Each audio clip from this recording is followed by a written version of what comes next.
Perampok berteriak kepada semua orang yang ada di bank, "Jangan bergerak. Uang ini semua milik negara. Hidup Anda adalah milik Anda." Semua orang di bank kemudian tiarap.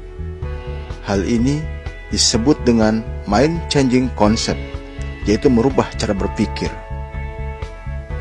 Semua orang berhasil merubah cara berpikir dari cara yang biasa menjadi cara yang lebih kreatif, yaitu dengan cara berusaha menyelamatkan diri masing-masing.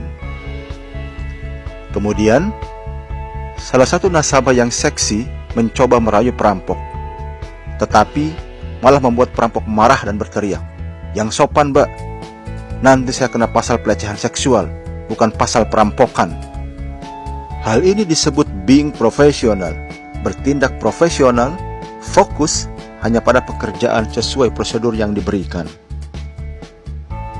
Setelah selesai merampok bank dan kembali ke rumah, perampok muda yang lulusan MBA dari universitas terkenal berkata pada perampok tua yang hanya lulusan SD, "Bang, sekarang kita hitung hasil rampokan kita." Perampok tua menjawab, "Dasar bodoh. Uang yang kita rampok banyak, repot menghitungnya. Kita tunggu saja berita di TV. Pasti ada berita mengenai jumlah uang yang kita rampok."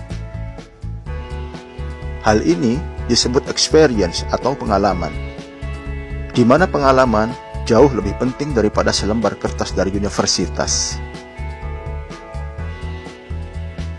Sementara di bank yang dirampok, si manajer berkata kepada kepala cabangnya untuk segera melaporkan kejadian ini kepada polisi.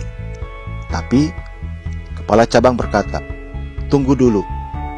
Kita ambil dulu 80 miliar untuk kita bagi dua. Nanti totalnya kita laporkan sebagai uang yang hilang dirampok." Hal ini disebut swim with the tide, ikuti arus, yaitu merubah situasi yang sulit menjadi keuntungan pribadi. Kemudian, kepala cabangnya berkata, "Alangkah indahnya jika terjadi perampokan tiap bulan." Hal ini disebut dengan killing boredom, menghilangkan kebosanan, atau sama saja dengan kebahagiaan pribadi jauh lebih penting dari pekerjaan Anda.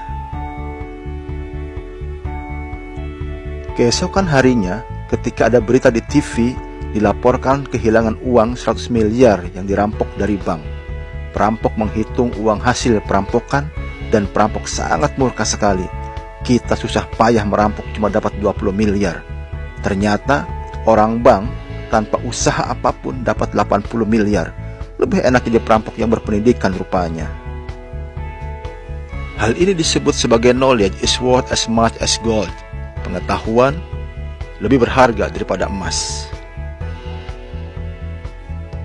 Dan di tempat lain, ternyata manajer dan kepala cabang tersenyum bahagia karena mereka mendapatkan keuntungan dari perampokan yang dilakukan oleh orang lain.